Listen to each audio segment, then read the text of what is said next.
Hello guys, welcome back again with me in this channel. On today's video, I'm going to show you how to download design with transparent background in Canva. So here I've already opened my Canva on my computer, and then I want to save this design as with transparent background. And to do that, you just need to set the background first into white like this, and then click on the share option at the top, and then click on download, and then here choose PNG as the file type, and then you need to tick on the transparent background here.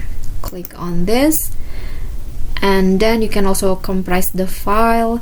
And when you're done, don't forget to, if you need to you want to save only this page, I want to save only the page 9.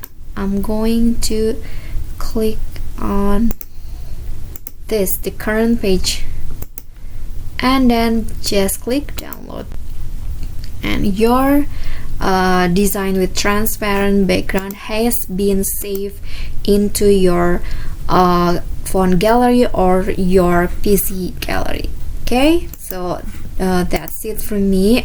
It's so easy. That is how you can download a design with transparent background on Canva. I hope this video is helpful to you. Don't forget to click like, leave a comment, and also subscribe our channel for more contents. I'll see you on the next video. Bye bye guys.